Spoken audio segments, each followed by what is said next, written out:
It is an honor to be here today and to introduce our moderator, the California Energy Commission, California Energy Commission Vice Chairman Siva Gunda. Mr. Gunda is a friend of Arvind Lamont and our rural communities. Much of his upbringing was in rural communities in India. And so a few months ago when he came out and met with our community leaders to discuss partnering and resources as we look to transform our communities and look forward to investing in emerging technologies, it reminded him much of his upbringing and home. So it is my honor to introduce Vice Chairman of the California Energy Commission, Siva Gunda. Thank you. Thank you, Jesus.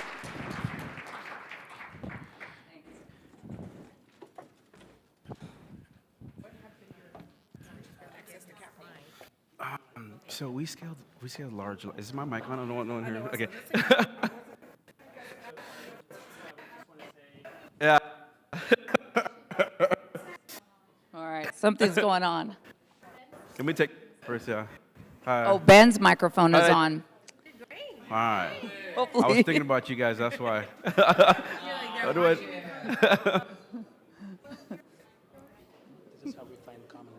This is how we find common ground.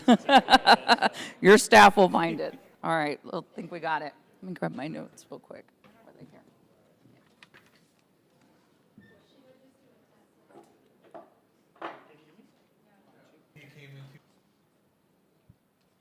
Just grab this. Okay, I'm going to get started on this one. I told them that I was worried about a hot mic situation, so I guess they completely muted me. So anyways, it's a great start to finding common ground, and I want to just introduce myself. I'm Siva Gunda. I'm the vice chair for the California Energy Commission. Look for my slides to come up as they come up here. So I was appointed last year by Governor Newsom. And I just want to thank Governor Newsom for the opportunity to be an important voice in California energy discussion during this extremely important transition time. So if we want to just go to the next slide. So I want to begin by just starting off with what California Energy Commission does and then kind of go into context setting for this particular conversation. Can you hear me from it now? Yeah, okay. Thank you. So just kind of starting with the California Energy Commission, I was meeting with some of the people who are here. The Energy Commission is a statewide agency with core focus on developing the policy and planning ideation for the state. That's what the Energy Commission does. If we want to go one slide back. Thank you. So the Energy Commission, it's the mission statement of the Energy Commission is to make sure the transition of California's energy system is clean, affordable, and reliable, but also happens for all Californians. And I think that's the core of the discussion we're going to have today here. Started in 1974. We do that by doing four things. So we are the state's data repository. We gather a lot of data about the state's energy system and have the obligation and responsibility to disseminate that data. We permit power plants, so we have some regulatory functions permitting power plants, but also developing building codes. Another important element of the Energy Commission is to be the state's clean energy investment vehicle. So with the latest budget cycle, we have billions of dollars that the state has entrusted our agency with to make sure we invest appropriately to make the transition happen. We talked about different technologies this morning. Some of them came up, and offshore wind didn't come up this morning. But when we talked about microgrids, long-duration storage, solar, wind, there's a lot of money at the Energy Commission to help deploy that, including transportation. And finally, we also have an important element of developing some of the planning analysis. So with that, one of the core elements of what we do at the Energy Commission is to write this report called the Integrated Energy Policy Report, which is a statewide report that we develop every year. For this particular year, we focused on energy justice and equity as a core element. And so we wanted to do a bunch of regional discussions on this issue. Go to the next slide, please. And really kind of engage regionally on developing the conversation around environmental justice. So we have divided the entire state into multiple regions, about 9 regions based on how the 4th climate assessment is done. But we really focused on 3 regions to start the conversation. So one of them was Kern County.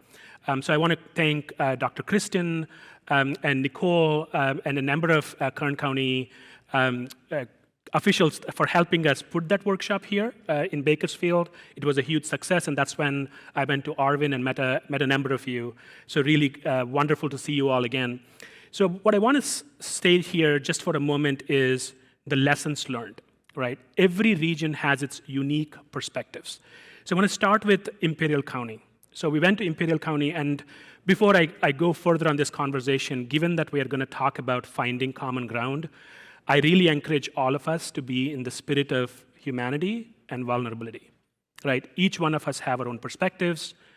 We have our values. We don't want to deviate from them, but it is essential that we don't break down the conversation by not agreeing, not even wanting to work with the other side, right? So it's extremely important.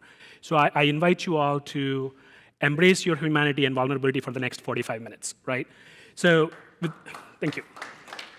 So, with that, let me kind of share 3 distinct stories of that regional engagement that stood with me, that were deeply meaningful as a human being for me. So starting with Imperial County, we went to, as a part of the workshop, we went to the Salton Sea area and met with the tribes. And as most of you know, in the Salton Sea, we are working on extracting lithium, right? Most of you know it's an important economic driver for the state of California. So during my visit, one of the elders took us to the Salton Sea area. She asked me to hold her hand and close my eyes, right? Just close my eyes for a bit. And she said, just imagine this entire land here as your cousins, as your kin. That's how we see the world, right? We see the land as our kin. So she asked me not to open my eyes until I feel that spirit. So it took me a little while. But when I opened my eyes, she said, as you move towards the energy policy in California, make sure you respect your kin, right? That's the perspective. That was profound to me, that moment. And when we came to Kern, there were a couple of important elements. And one specific thing that I want to talk about is we had the opportunity, just kind of keeping it kind of confidential, to meet a number of elected officials in the region, right? So one of the elected officials that we met with had this profound story to tell us about their concerns as we work on energy transition. And it's about the lives and the well-being of the communities in this place, which are oil and gas industry. How do you make sure that those people continue to have earnings that are good and make sure they're transitioning into clean energy? It was profound, right? I mean, you're holding the hand. But at the same time, when we were in Kern, we also talked about the health impacts of the oil and gas extraction here, but broadly the issues. And then finally, when we went to Oxnard, and we talked about what the issues are there in the community, there was a couple things that came up. We went to do something called a toxic tour. So the communities took us along to the ports, they took us to an oil and gas extraction areas, and they took us to the power plants, and just asked us to look at the emissions and the health impacts there for the community. And it was interesting because the high school students who took us on that said, that particular power plant on the coast is something we don't want. It's a SORI, it's like a bad health impacts for us. You guys the state has been talking about shutting it down, but you haven't shut it down, and you keep extending it, right? And it was hard for me to acknowledge to them that I'm a part of that conversation. I am responsible for reliability of the state, and I had to tell them a reason why that power plant continues to be extended is because of some of the work I do. And I had to admit to them and have a conversation. So it's about those different perspectives on how we bring all of them together as we move forward. Now, just to kind of center on Kern for a second, and it's important to acknowledge in moments like this, so much of California's economic success has been built on the shoulders of Kern County. Quote unquote, oil and gas industry. That is a true fact, but it also came at many, many inequities and injustices, right? That is also a true fact, so that's something we need to think about. And then Kern is also the future energy leader. More than 50% of clean energy for the state comes from Kern County. So Kern provides us an incredible opportunity to have this discussion of how we were, the inequities of the system, some of the impacts of that system, and as we transition, how do we make ourselves whole? And I personally believe if we can make it happen in Kern, we can happen anywhere in California and probably the whole world. So to me, this is an extremely important opportunity for us to have this conversation. Next slide, please. Next slide. Oh, thank you. Green. Great. Awesome. So I want to just talk about some of the lessons we learned in the community engagement we did. And these are important lessons to set the context for the discussion. Number one, words matter, right? This is, again, bringing in the spirit of having humanity in these conversations. It's extremely important. We could be wonky, we could be on different sides disagreeing, but these are some foundational principles we have to commit to, right?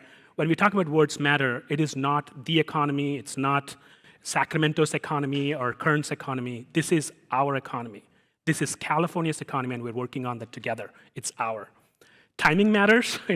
You have to make sure everybody is at the table at right times, not just call some of the communities at the very last minute after the policies are decided. So it's important that the communities are brought along from the start.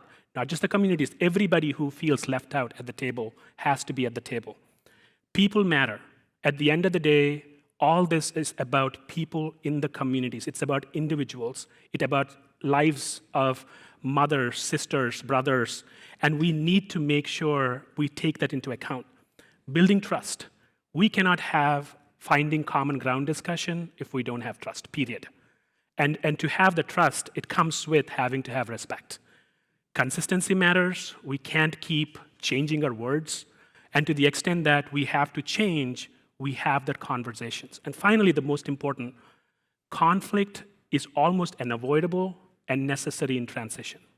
When we are going from one system to a new system, there are going to be trade-offs, and that brings conflict. And we need to make sure we lean into the conflict rather than running away. Right? These are the problems most of us do it with our kids, with our parents, with our extended families.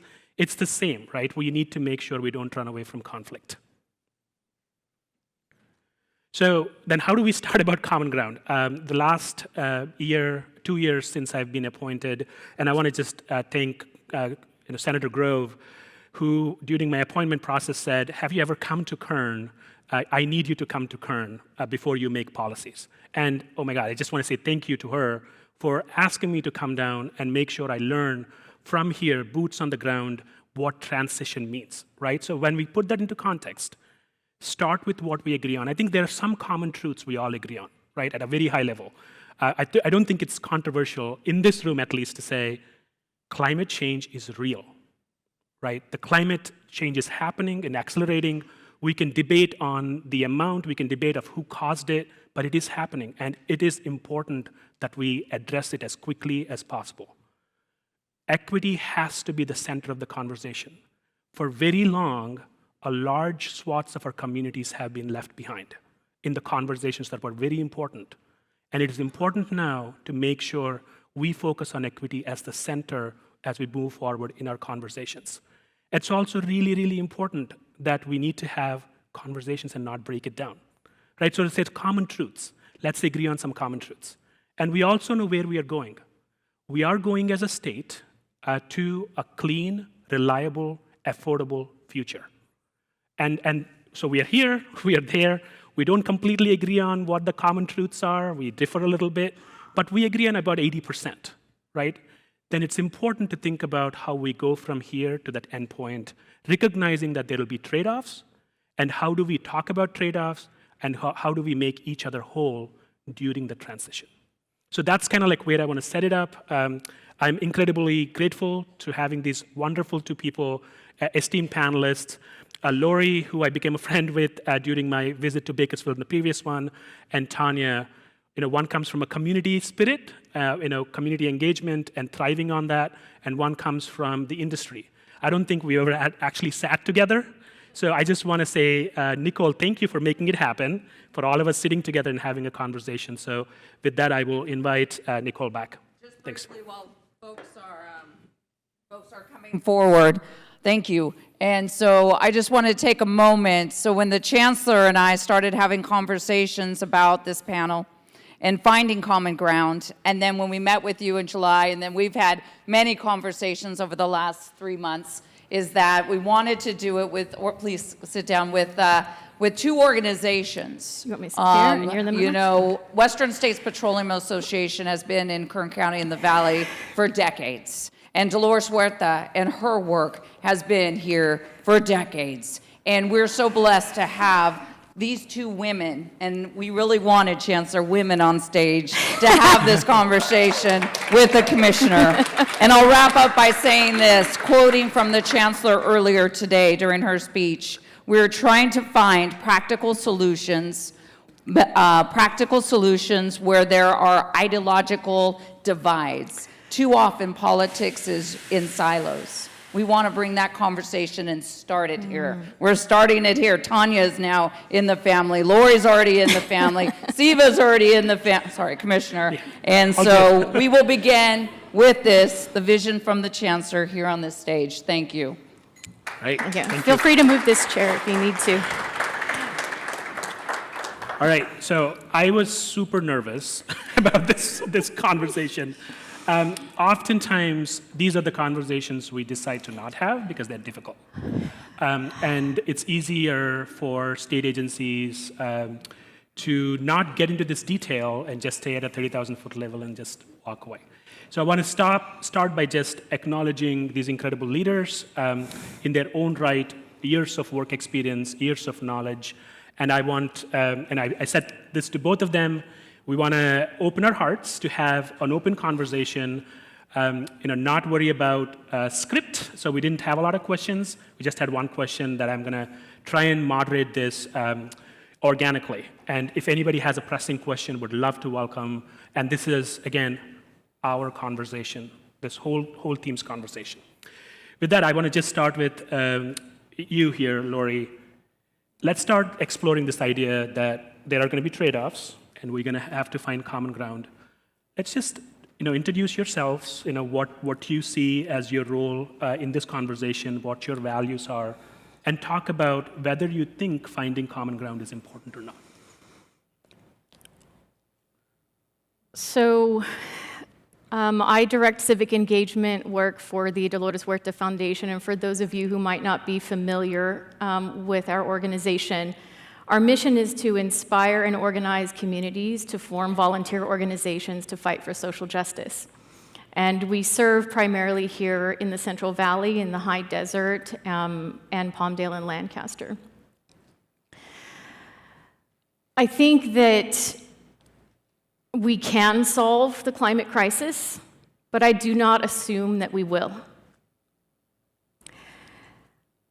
And my role in that is not to be at the front of the innovation curve, right? Many people in this room have been at the front of that innovation curve for many, many years. The first people to adopt the iPods, the first people to adopt, the newest technology, to beta test the newest stuff. But I'm concerned about equity at all levels, because there are going to be some people who never get an iPod, right? Who never get an iPad, never get an iPhone. And this has to be a completely inclusive process for them too. Because just as we modeled coming in here today, the fact that I have never sat down and had a direct conversation with someone from WISPA, we both had a need for water. There wasn't any on the stage. I was able to ask for some water, and guess what? Tanya said, I need water too. So even though I declined to participate in this conversation many, many times, I am here because we all need to be here. Thank you. Powerful, Lori. I'd clap, but I think I might blow everyone's ears out. So I'm Tanya Derivi. Today literally marks my 6 months with WISPA. I drove back across the country for the 4th time from Washington, D.C. My background for 22 or 3 years is actually in the electric utility industry. I was a former IBEW Local 18 member for the Los Angeles Department of Water and Power.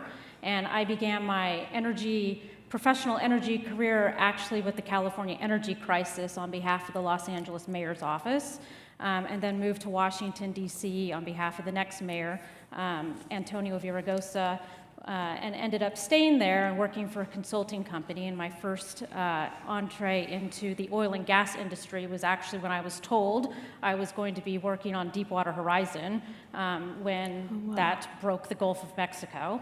And I really became impressed with industry's ability to come together and solve what was an environmental crisis.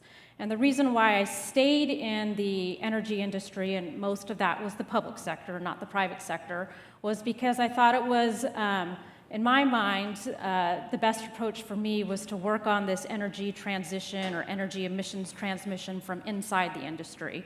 And you can also work from outside of the industry, but together, and I think this discussion is long overdue, I think together, if we could come to common ground in the middle and have discussions about where we agree and where we disagree, I think we can actually make progress in a meaningful manner much more quickly than if we just stay in our polar opposite viewpoints and never discuss it.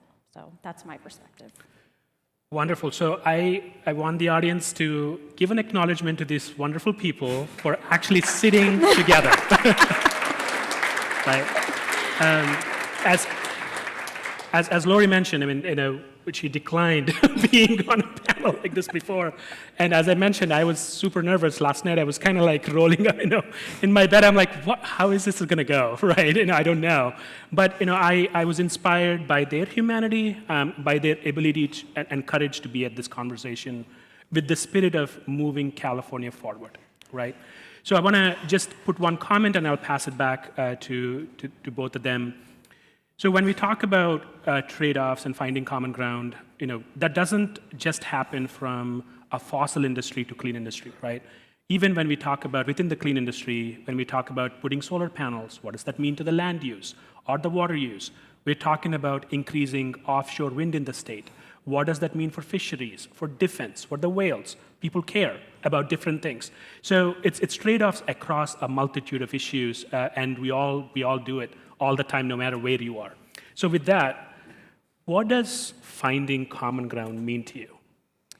To me, I think informing the populace about what it takes to get energy to you, either in molecule form or electron form, and that every single resource has a trade-off. We call renewables green, and the sun and the wind is green, but all of the infrastructure required to harness that and bring it to people is not green. It requires a lot of mining. So when I go out and see a large-scale solar project, which is what my former utility folks like LADWP built, it is miles and miles of solar panels in deserts, including, thank you, Kern County, on behalf of the citizens of Los Angeles, which has land use impacts. There's biodiversity impacts, there's land use impacts, some of the renewables have water impacts, air impacts, so nothing is clean. And I think being able to inform the populace so that people in a regulatory position or in a legislative position aren't stuck in this rock and a hard spot where we oppose everything. I went and testified before the LA County Board of Supervisors in opposition to the Renewable Energy Ordinance that they passed, 10 years ago, because it banned the development of large-scale solar and wind on unincorporated areas of LA County, which if you want to serve 11 million people in LA County, that would be the most logical place to put renewable resources, but they were opposed by communities who did not want to suffer the scourge of large solar. So I think it's trying to educate people to understand what the trade-offs are for every single energy resource, including equity impacts, which for too long was simply not discussed and needed to be, and then to have an informed dialogue so that politicians aren't stuck in a spot where everything has to get opposed and then we don't make the best decisions to serve dense populated areas and what it takes to get there. Wonderful. Would you want to comment? Yeah, finding common ground for me literally starts with the word ground, because especially being a long-time resident here of Kern County, I am a product of Kern County schools, and I'm raising my children here. The very ground that we're standing on, the ground where people live, the ground where we live and work, if decision makers are not the ones sitting there in the frontline communities, then they need to hand the keys to the car over to the people who are, and they need to be doing the driving. And finding common ground means really being honest with ourselves about our information ecosystem. Right now, we live in a fogginess of disinformation. There isn't nearly enough accountability within our tech platforms for the outrage culture that their algorithms drive users to for the sales of advertising.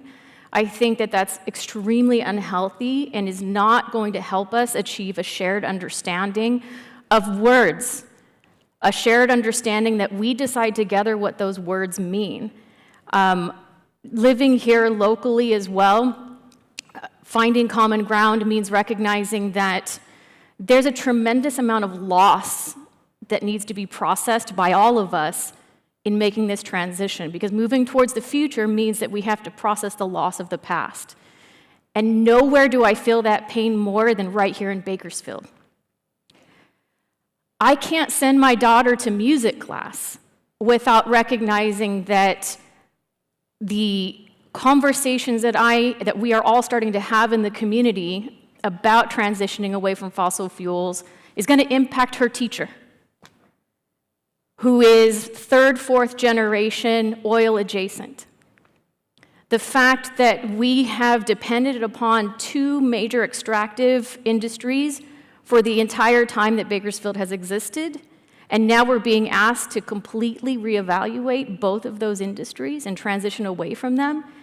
Anybody going through loss, experiencing loss, we need to recognize what that requires of us, internally and externally. Denial, bargaining, anger, depression, and then hopefully we get to acceptance.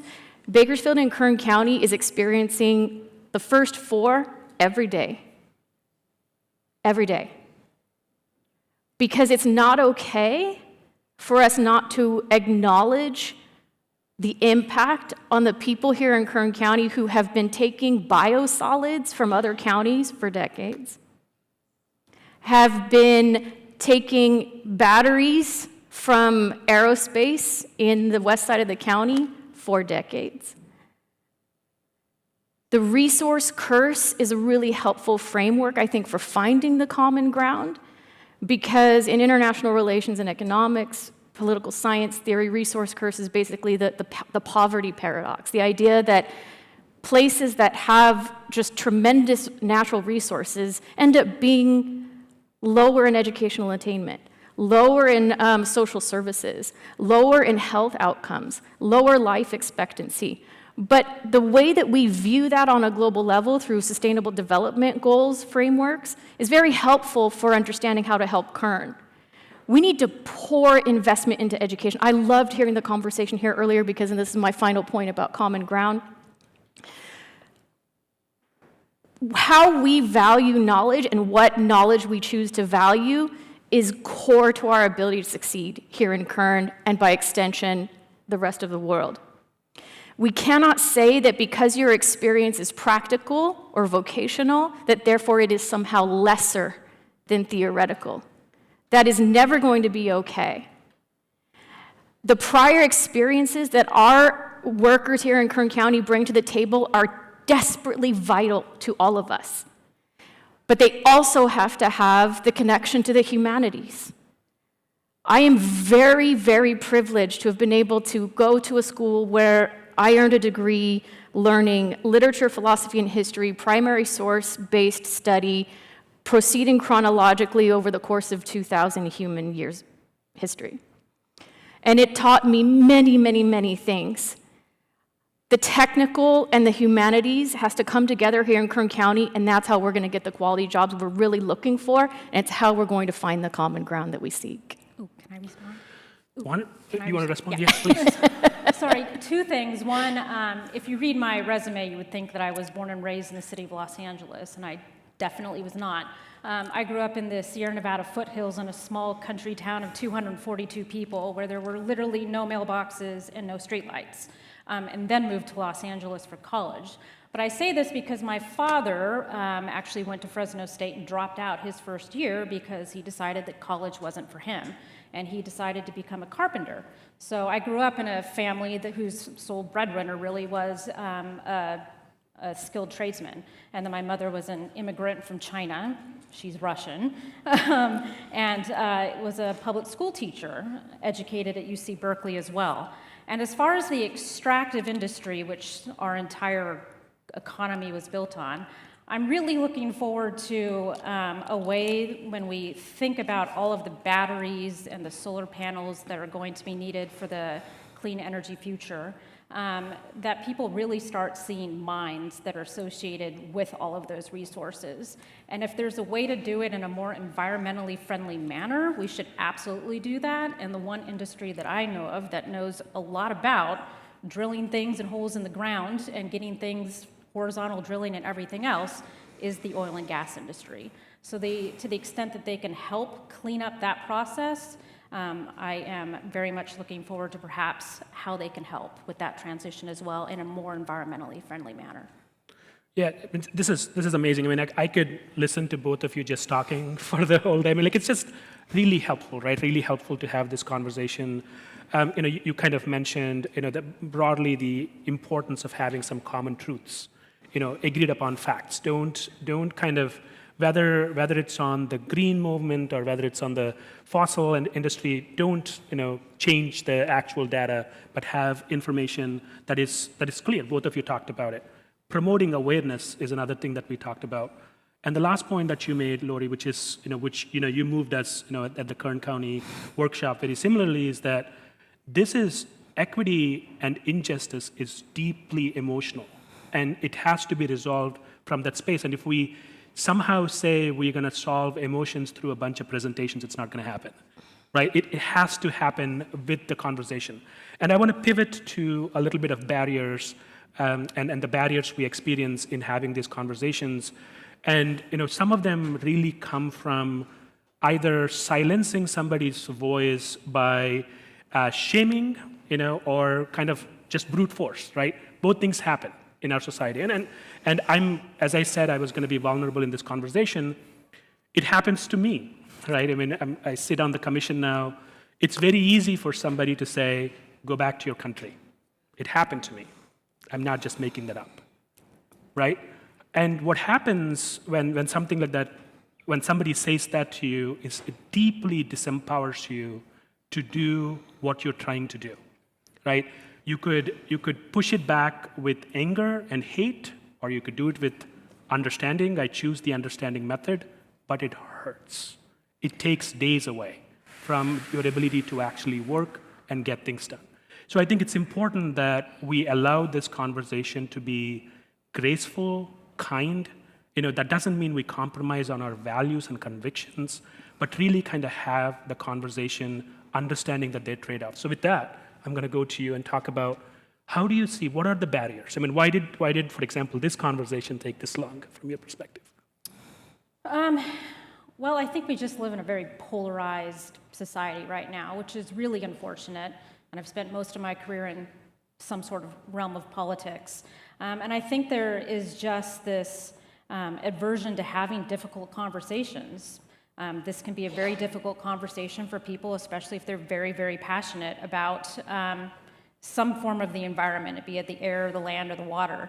And that's really difficult, and I think we've had an increasingly difficult time having these meaningful conversations and trying to reach some sort of common ground that can move us all collectively forward, instead of sort of this protest everything because of some belief.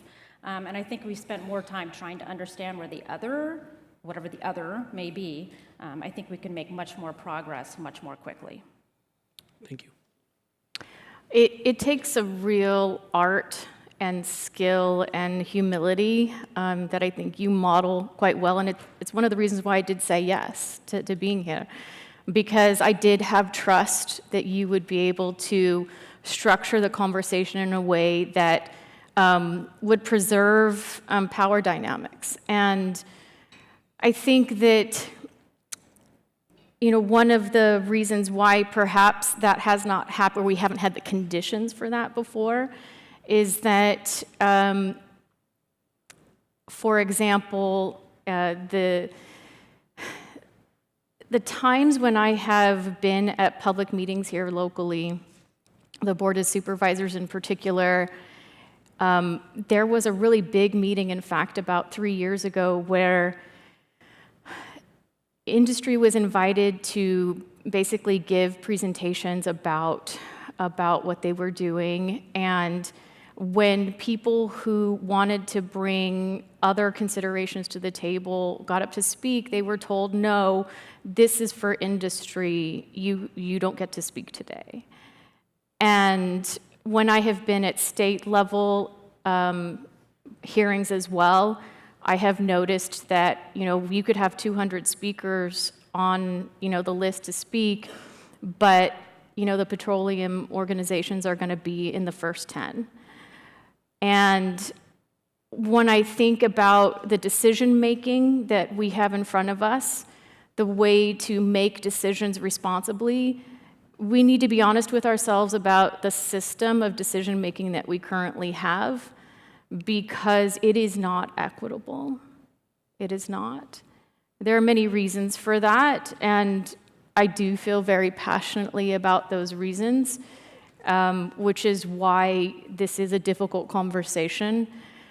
But I think one of the things that can help is by recognizing, again, the ways in which our democratic functionality is lacking. For example, we have a lot of local boards that impact everything having to do with the bottom layer of Maslow's hierarchy of needs, but you can't find information about how to participate in those meetings or how to run for those positions. They're very undemocratic. I sent an email one time just to find out, you know, if someone doesn't speak English, how can they participate in your meeting? And I didn't get a response back from the clerk. I got a response back from an attorney saying, we follow the Brown Act. Now, there are reasons for this, and again, I think the resource curse framework is very helpful because research has been done that shows that especially in petroleum extractive economies, democratic functionality is lower. Okay, well, we can increase transparency. For example, I was at a symposium in Stockton related to carbon capture.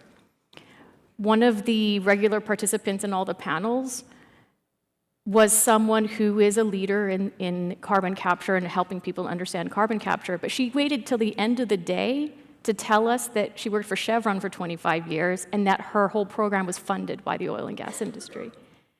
So I think that part of the honesty that I want to put out on the table here in this environment where, you know, we're trusting you to help navigate us, I think we need to be very clear about how much more transparency is needed in the history of disinformation, specifically perpetuated by the oil and gas industry, is making it challenging for us to find common sources of information and research. Well, do you have anything you want to respond to? Humanity. Humanity, yes. I would totally agree that participating in particularly the regulatory process is extremely complex, and I've literally done it my entire career, both for the public sector and now on behalf of the private sector, and it is extremely challenging to keep up with everything that is going on. And when it comes to trying to evaluate the science and the data and what new science and data might be needed, to help address, you know, local community air pollution issues or other issues, we need to have a more honest and more inclusive approach to that. And I really do like the way that CAISO, California Independent System Operator, has a stakeholder engagement panel.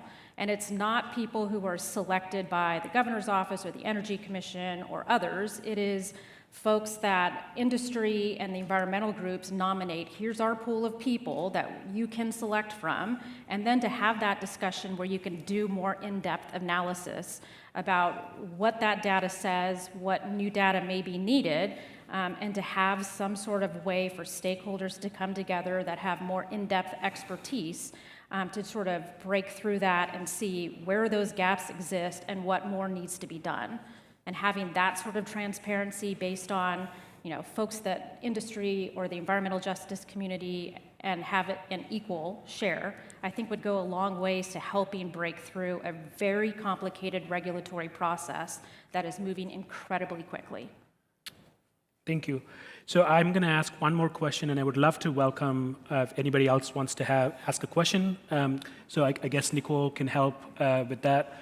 So I think we've laid some important points. We did not start this panel with solving and coming, the common ground problem, but really having the conversation and figuring out how do we approach it.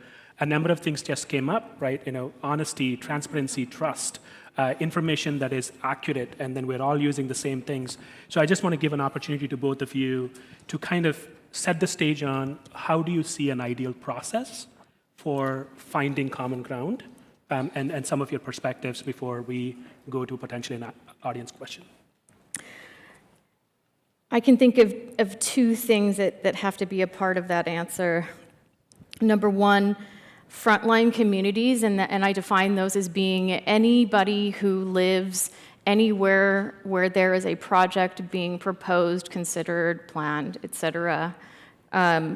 Those folks, they need the legal right to inspect, monitor, and question the facilities at any time.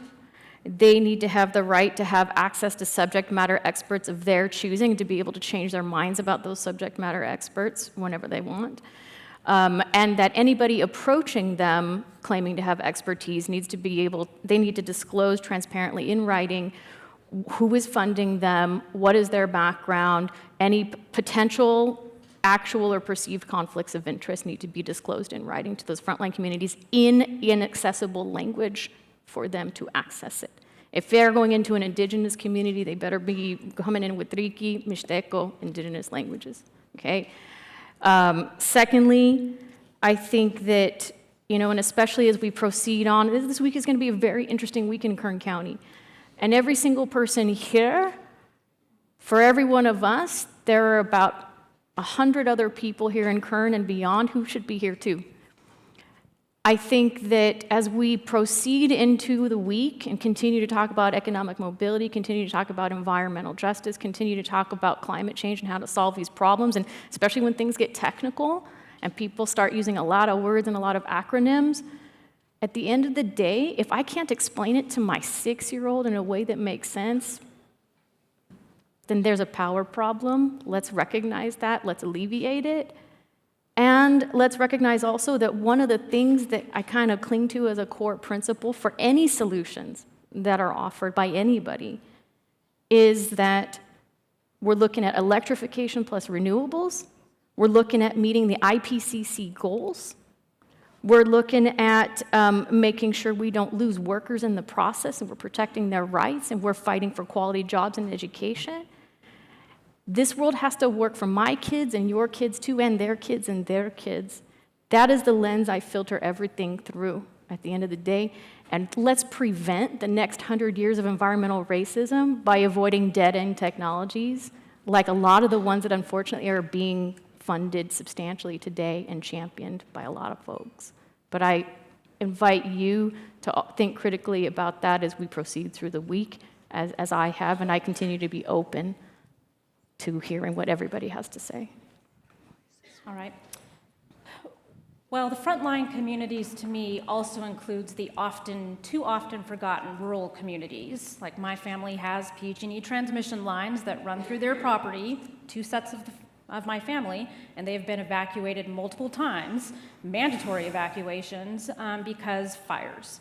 So making sure that the grid that we are trying to rely a lot of things on, including switching the entire transportation sector to, actually is sustainable. And right now, I do not believe it is, and I don't believe that the electric utilities, and I spent a lot of time working with the electric utilities, have done a good enough job making sure that those transmission lines going through rural communities to serve urban areas are properly maintained before we put even more demand on them. And one of the exciting things and one of the reasons why I took this job is getting the oil and gas industry that has a tremendous amount of knowledge, both in extraction, potentially to help with mining impacts, but also we are going to need liquid fuels for a very long period of time. And to the extent that we can transition coal-fired power plants and natural gas-fired power plants into things like hydrogen, or converting combustion engines onto renewable diesel, which has no fossil fuels in them, getting those emissions in the transportation sector faster and getting the power plants that employ a lot of people to still employ a lot of people with those skilled trades, I think would be a really great thing to see. Wonderful. Nicole, please. Hi, my name is Ghada El Masri. I am coming to you from Fresno City College. I wanted just to really highlight some of the conversation, which has been phenomenal, and it's got me going to a different place as an educator. One of the challenges I'm also seeing in our trend with education is that there's this high emphasis on funding STEM, and that STEM is the key forward. And what I'm finding is really, there's some friction here, is that really what you're speaking to is also the interplay of the humanities. And oftentimes the trap in Western thought has been the either or, and we extract STEM from the other disciplines rather than looking at them more holistically. And we're educating folks to be out there to do the STEM work, but without that history, the humanities that actually makes and enhances the STEM in ways that I think we miss the point on, because we're trying to distill to the lowest common denominator sometimes. So how is it as educators, who really are key participants in this larger process for economic development, how do we then get funding or get support to really incorporate that humanities aspect so that allows us to see the world and the environment as your cousins, right? And to bring those pieces together. So I would really love to hear about that particular touch point of where education can be an extraordinary resource in helping us to be collectively envisioning this future. Oh, that's a great question, so please. Sure. Big fan of STEM, also big fan of skilled trades, don't do enough about that. For education, I think one of the issues I spoke to earlier was just this lack of understanding about where things come from, how they're made, how they get to you. And then just the overwhelming need to get yourselves, everyone, more educated about the pros and cons of literally everything. And one thing I would point educators to are free programs online through the Switch Energy Alliance, which has a number of educational-based materials, videos, presentations, expert interviews, lab-type information that is nonpartisan, funded by multiple different interests, industry, academia, government, that explains all of these different types of technologies and different types of energy resources and what the pros and cons are, so that we don't have a regulator who's basically limited to just, we need to build solar and that's the only option. That they actually understand that there are impacts to solar and what those are, so we can make a more informed populace about where all of this stuff comes from. That would be my recommendation. I got my start as a teacher of sixth grader newcomer students in Delano in the year 2000. And I am the daughter of an educator, and I'm married to an educator, and I still very proudly am an adjunct instructor for Bakersfield College. I think that the only reason why I haven't been blown away in the wind by the information ecosystem that we live in today is because of my education in the humanities. I think the key to the funding piece is information literacy, because the epistemological questions that we're asking today, how do we know what we know? What is the source of the information? What is their background? What is their methodology? That is a question that lies at the heart of everything we're trying to solve here.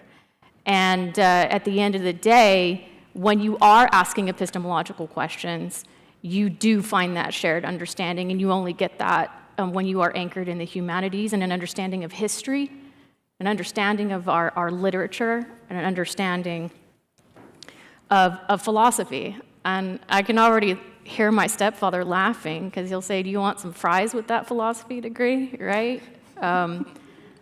But here we are. I have a degree in philosophy.